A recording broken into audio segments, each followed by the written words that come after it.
में पहले समझिए कि आत्मा क्या है। आत्मा बड़ा टेढ़ा मामला होता है। आप सबको भरोसा है ना कि आत्मा है आपके अंदर? पक्का है? देखी है आप लोगों ने कभी किसी और की आत्मा देखी हो? कभी रात बात को जंगल में जाए तो कहते कि आत्मा दिख जाती है। आप में से किसी का प्राथमिक अनुभव है आत्मा देखने का? मेरा भी नहीं है अभी तक। और मैंने सुना है टीवी पे कई चमत्कारी बाबाओं को भी देखा है जो आत्मा देखने का दावा करते हैं। आत्मा निकाल लेते हैं अंदर से, फिर आत्मा छोड़ भी देते हैं। तो मेरे तो अब तक ऐसा पाला पड़ा नहीं किसी के साथ। पड़ेगा तो देखेंगे।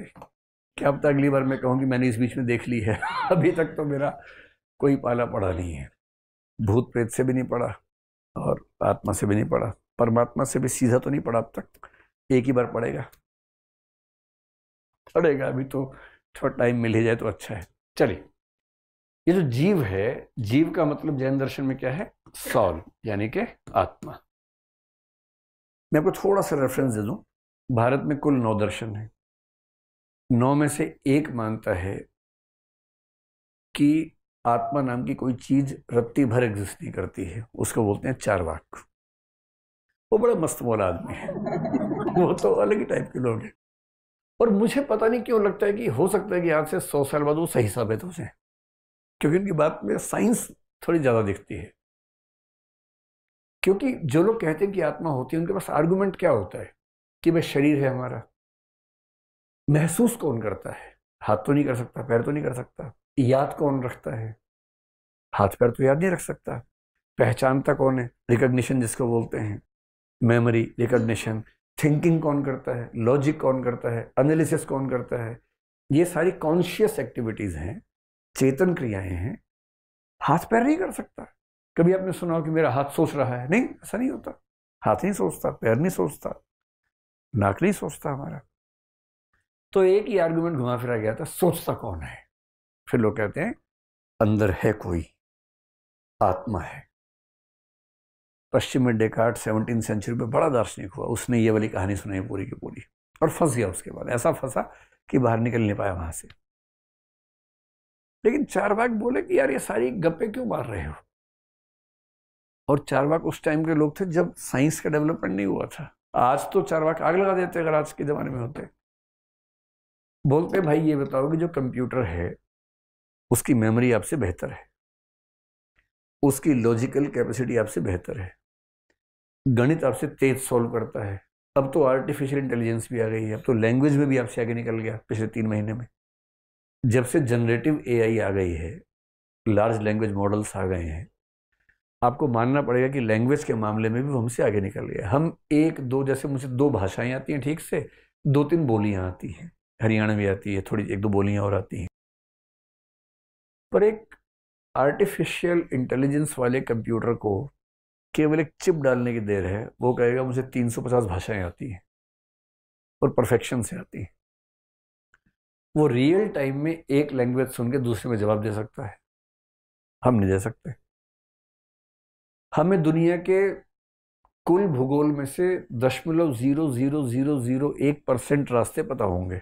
जैसे मुझे यहाँ से पता है कि सीपी जाना हो तो रास्ता कैसे, मुझे पता है। करोल बाग जाना हो रास्ता पता है, दिल्ली के कुछ रास्ते पता है।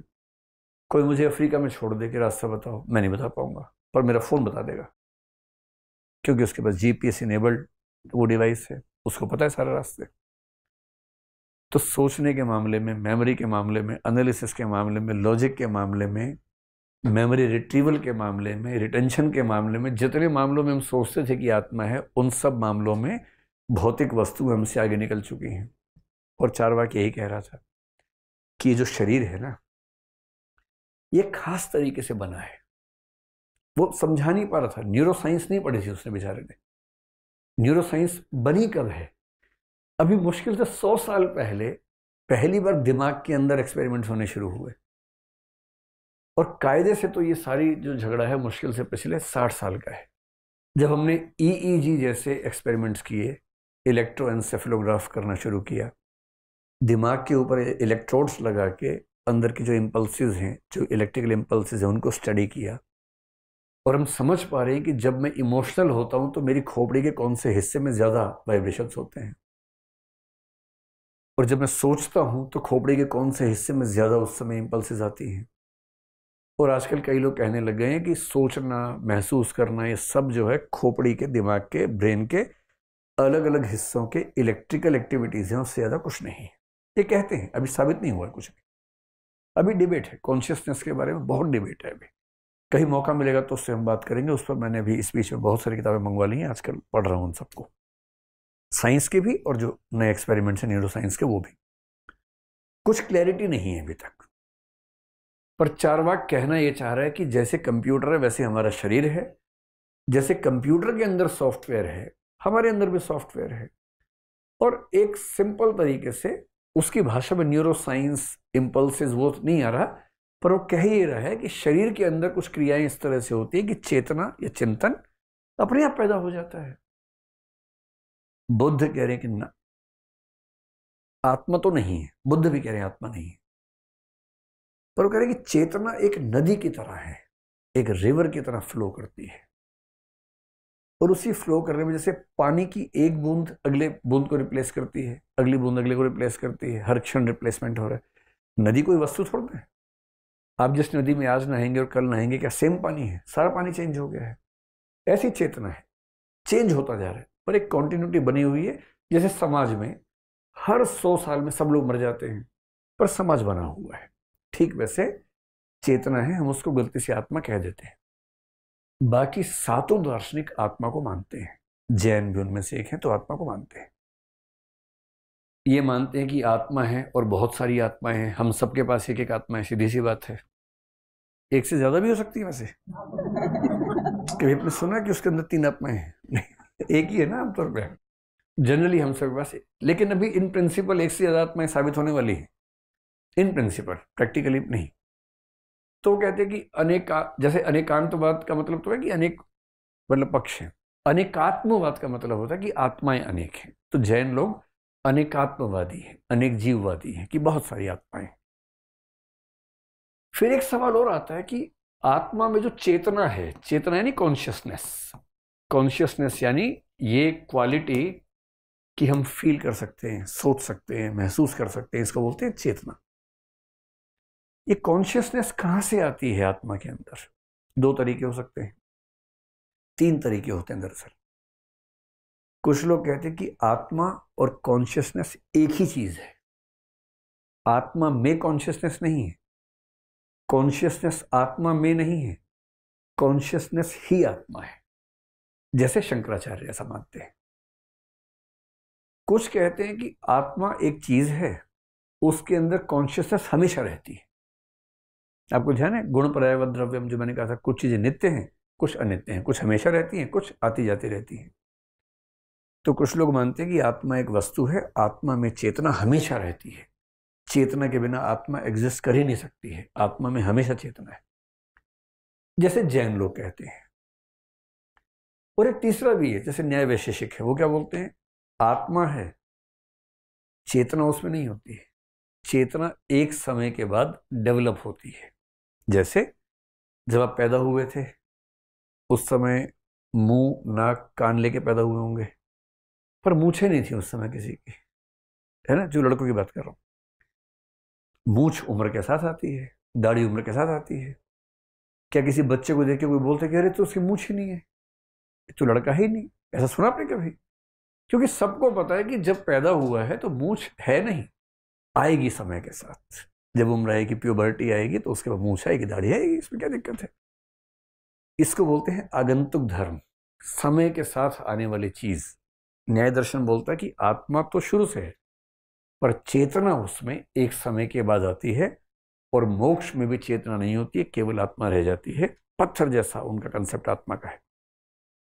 तो जैन फिलोसफी ये कह रही है कि जो चेतना है ये इसका नित्य लक्षण है, यानी कि गुण है, पर्याय नहीं है, हमेशा चेतना रहती है।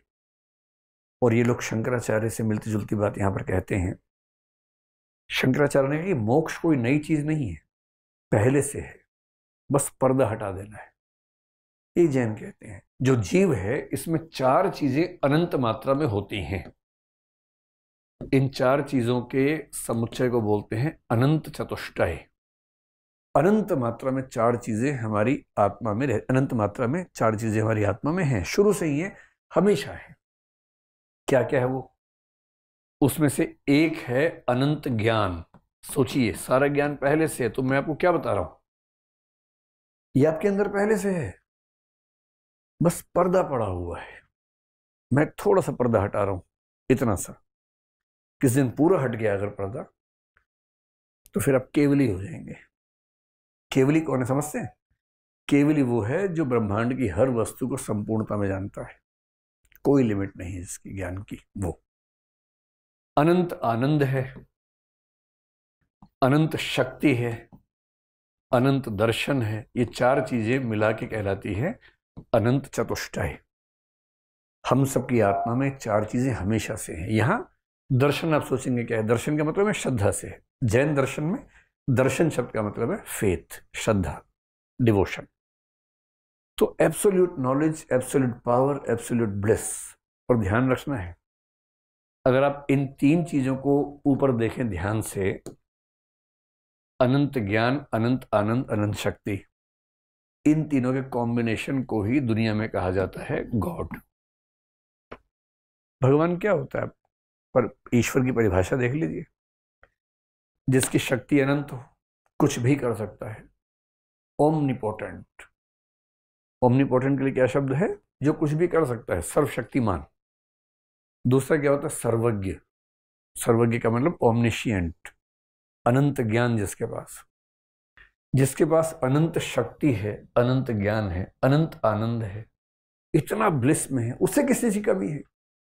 हम सब बोलते ना शाम को, अरे यार बोर हो रहे हैं, खालीपन सा है। भगवान बोर होता होगा कभी? वो तो इतना ब्लिस किस स्टेट में है कि बोरियत होने का मतलब ही नहीं, क्योंकि वो अनंत आनंद में है। जो तीन लक्षण भगवान के माने गए हैं, वो 3+1 जैन दर्शन हर आत्मा के अंदर डाल देता है। बस ये है कि एक पर्दा सा पड़ा होता है जिसको बंधन कहते हैं, उस बंधन की वजह से हमें पता नहीं होता, लेकिन हर जीव के अंदर अनंत चतुष्टय है। इसके बाद जैन दर्शन ने एक ऐसी बात कह दी है जो थोड़ी सी विवादास्पद है। यहां जो मैंने कहा था चेतना वाली बात, ये वही है, चैतन्य लक्षणों जीव। जीव का लक्षण है चैतन्य, उसमें तो चैतन्य होता ही होता है। ये जो अगली बात है लंबी सी, पढ़ के भी घबराहट हो रही होगी आपको इसको, ये ऐसी कौन सी बात कहती है? अच्छा, कभी आपने सोचा कि आत्मा का वजन कितना होता है, आत्मा की लेंथ कितनी होती है, आत्मा का साइज क्या होता है? कभी सोचा आपने इस बारे में? बहुत लोग मानते हैं कि आत्मा का साइज हो ही नहीं सकता, क्योंकि आत्मा कॉन्शियस चीज है। जैसे आपके विचार का साइज नहीं होता। आप कहें कि आज मेरे मन में 2.5 किलो की फीलिंग आ रही है, ऐसा कभी नहीं बोलते ना आपकी मेरी फीलिंग में वजन कितना है। या आज मेरे मन में जो विचार आया वो रेक्टेंगुलर विचार आ रहा है। रेक्टेंगल का विचार आ सकता है, पर विचार रेक्टेंगुलर नहीं हो सकता ना अपने आप में। विचार तो विचार है। तो जो थॉट्स हैं, फीलिंग्स हैं, कॉन्शियस चीजें हैं, उनका आकार, उनका वजन, ये सब नहीं होता है।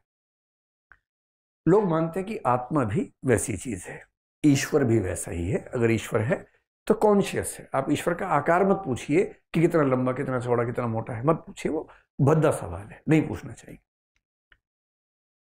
अब जैन लोगों ने एक बड़ी यूनिक बात कह दी है। एक बार शंकराचार्य से पूछा गया कि भाई आत्मा का साइज क्या है? बोले, अरे पागल, ब्रह्म ही आत्मा है, एक ही ब्रह्म है। शंकर ये नहीं मानते कि हम सबकी आत्माएं अलग अलग हैं, एक ही आत्मा है बस। हम सब तो भ्रांति के शिकार हैं। एक ही आत्मा है, वही ब्रह्म है, उसकी कोई लिमिट नहीं है, एब्सोल्यूट है। इसको बोलते हैं विभु परिमाणवाद, कि आत्मा जो है किसी भी लिमिट से परे, एब्सोल्यूट, इस आकार की आत्मा है। न्याय दर्शन फंस गया। उसने कहा इतनी बड़ी कर देंगे तो हर शरीर में कैसे घुसाएंगे? हर बॉडी के अंदर होनी चाहिए आत्मा। तो उसने कहा कि आत्मा होती है, बहुत छोटी सी होती है, इतनी सी होती है, एकदम इतनी सी। यही डेकार्ड फंस गया था। डेकार्ड ने कहा कि आत्मा शरीर के अंदर होती है। पूछा कहाँ होती है? तो बड़ी लंबी लंबी कहानी सुना के बोला पीनियल ग्लैंड में होती है। पीनियल ग्लैंड, आजकल तो ब्रेन के एक हिस्से को बोलते हैं पीनियल ग्लैंड, उसके हिसाब से यहाँ इसके आसपास कहीं होना चाहिए था पीनियल ग्लैंड। कुछ लोग मानते हैं कि नहीं, ब्रेन के अंदर ही बोल रहा था। पीनियल ग्लैंड के अंदर आत्मा होती है। उससे पूछा अच्छा थोड़ा समझाओ जरा। शरीर और आत्मा के बीच का लिंक एस्टेब्लिश करने के लिए पीनियल ग्लैंड होता है। लोगों ने कहा अच्छा ये बताओ, शरीर एकदम भौतिक है, आत्मा एकदम अभौतिक है, इनके बीच में कैसे कम्युनिकेशन हो रहा है? जैसे मैं यूं कहूं कि एक इलेक्ट्रिक स्टैंड है, यहां एक विचार खड़ा हुआ है, एक विचार और इस लकड़ी की मेज में कैसे बातचीत होगी? इसकी प्रॉपर्टीज एकदम अलग है, उसकी एकदम अलग है, कम्युनिकेशन कैसे होगा? तो उसने बड़ा सोच के बोला, छक्का मारा उसने 9 बॉल पे, कहा कि एक पीनियल ग्रंथि होती है, पीनियल ग्लैंड होता है, स्प्रिंग जैसा होता है, बॉडी में कुछ होता है तो इसकी मूवमेंट होती है, इसकी मूवमेंट से उधर पता लग जाता है। आत्मा में कुछ होता है तो ये मूव करती है, उससे बॉडी को पता लग जाता है। लोगों ने कहा वाह डेकार्ट वाह, क्या बताया है, कमाल ही कर दिया। बस एक बात और बता दो कि ये जो पीनियल ग्लैंड है ये भौतिक है कि चेतन है? और बात आ गई ग्राउंड जीरो पे, क्योंकि इसका कोई जवाब नहीं है। अगर ये भौतिक है तो समस्या वहीं की वहीं है, चेतन है तो भी समस्या वहीं की वहीं है, कनेक्शन कैसे होगा? इन चीजों से बचने के लिए न्याय दर्शन ने बड़ी सुंदर बात कही कि आत्मा होती है बहुत छोटी सी होती है। तो लोगों ने कहा फिर ये बताओ कि हाथ में चोट होती है तो फीलिंग कैसे आती है? बोले जैसे दीपक छोटा सा होता है पर प्रकाश हर जगह फैल जाता है, ठीक वैसे ही आत्मा छोटी सी होती है किंतु उससे चेतना पूरे शरीर में व्याप्त हो जाती है। लोगों ने कहा वाह क्या एग्जाम्पल दिया है, मजा आ गया। इसको बोलते हैं अणुपरिमाणवाद, कि आत्मा एटॉमिक साइज की है, एटम जैसे साइज की है, छोटी सी है, पूरी बॉडी में उसका इफेक्ट रहता है लेकिन साइज बहुत छोटा है। हालांकि न्याय दर्शन से अगर आप पूछेंगे कि आत्मा का साइज निकाला कैसे, और या ये सवाल पूछेंगे कि अगर साइज है तो भौतिक होगा क्योंकि साइज तो भौतिक चीज का होता है, तो बहुत मुश्किल सवाल है। हालांकि न्याय दर्शन की जो आत्मा है वो कुछ कुछ भौतिक है तो वो शायद बच जाएंगे, बाकी लोग नहीं बच पाएंगे। अब जैन दर्शन से लोगों ने कहा बताओ भैया बताओ आत्मा का साइज कितना है? तो मुझे नहीं पता ऐसा क्यों कहा, लेकिन उन्होंने एक नया सिद्धांत दिया जो दुनिया में किसी के पास नहीं, ये दुनिया में सबसे यूनिक विचार दिया। शंकराचार्य ने इस विचार का बड़ा मजाक बनाया। क्या विचार दिया? उन्होंने कहा कि आत्मा का जो आकार है वो शरीर के आकार के बराबर होता है। जैसे शरीर में आत्मा होती है उस शरीर के आकार की ही आत्मा हो जाती है। लोगों ने अपना माथा ठनका, बोले ठीक से समझाओ, भी नहीं समझ आ रहा है। तो बोले सिंपल है, शरीर जितने आकार का है उसी आकार की आत्मा है। आत्मा को समझिए जैसे पानी है, जिस पात्र में जाता है उसी आकार का हो जाता है, उसी तरह से आत्मा भी जिस शरीर में जाती है उस आकार की हो जाती है। फिर समझाने के लिए बोले पिपीली का पुद्गलम प्राप्य पिपीली का भवती, हस्ति पुद्गलम प्राप्य हस्ति भवती। ये देखने में आतंकवादी वाक्य लग रहा है, बहुत आसान है, इसका मतलब बहुत आसान है। पिपीली का होती है चींटी, पुद्गल का मतलब शरीर, पुद्गल का मतलब भौतिक, तो यहां शरीर के सेंस में चींटी का शरीर प्राप्त होता है, पिपीली का भवती, तो आत्मा चींटी जैसी हो जाती है। हस्ती का मतलब होता है हाथी, हाथी का शरीर प्राप्त होता है तो हाथी जैसी हो जाती है।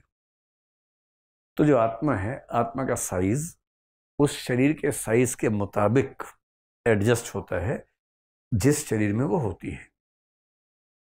तो लोगों ने बड़ा मजाक बनाया, बोले अच्छा इसका मतलब अगर कोई बच्चा मोटा हो जाए खा खा के, उसकी आत्मा बढ़ती जा रही है इसका मतलब? तो अगर शरीर से आत्मा ऐसे बढ़ेगी और इसका मतलब जब बच्चा बढ़ा तो उसकी आत्मा भी बढ़ रही है साथ साथ। तो जैन दर्शन के लोगों ने कहा भैया थोड़ा ठीक से समझो, ये मजाक नहीं है।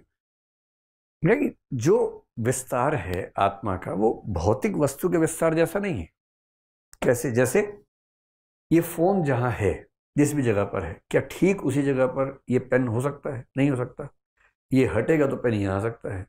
जब तक ये फोन यहां पर है ये पेन नहीं जा सकता इसके अंदर, क्योंकि दो अलग भौतिक वस्तुएं हैं। और भौतिक वस्तुओं का विस्तार एक्सक्लूसिव होता है, एक दूसरे में जुड़ नहीं सकता है। आत्मा का जो विस्तार है वो वैसा नहीं है।